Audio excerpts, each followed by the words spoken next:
ಮಾನವರಲ್ಲಿ ಆರೋಗ್ಯ, ಆನಂದ, ನೆಮ್ಮದಿ, ಶಾಂತಿ,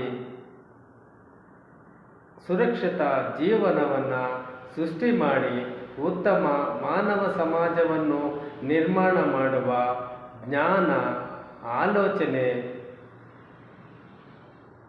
ಜವಾಬ್ದಾರಿ, ಕಾಳಜಿ, ಗುರಿ ನನ್ನಲ್ಲಿ ಇದೆ. ಯಾರಿಗಾದರೂ ಇದರ ಬಗ್ಗೆ ಆಸಕ್ತಿ ಇದ್ದರೆ ನನ್ನ ಜೊತೆ ಕೈ ಜೋಡಿಸಿ ಆರ್ಥಿಕವಾಗಿ ಮತ್ತು ನೈತಿಕವಾಗಿ ಬೆಂಬಲಿಸಿ ಉತ್ತಮ ಮಾನವ ಸಮಾಜವನ್ನು ಮರು ನಿರ್ಮಾಣ ಮಾಡೋಣ.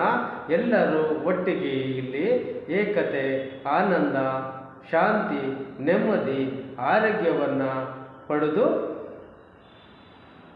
ಇಲ್ಲಿ ಸ್ವರ್ಗ ಸುಖ, ದೇಹದ ಸಾವಿನ ನಂತರ ಉತ್ತಮ ಪುನರ್ಜನ್ಮ ಅಥವಾ ಸ್ವರ್ಗ ಅಥವಾ ಮೋಕ್ಷವನ್ನು ಸೇರಿಕೊಳ್ಳೋಣ.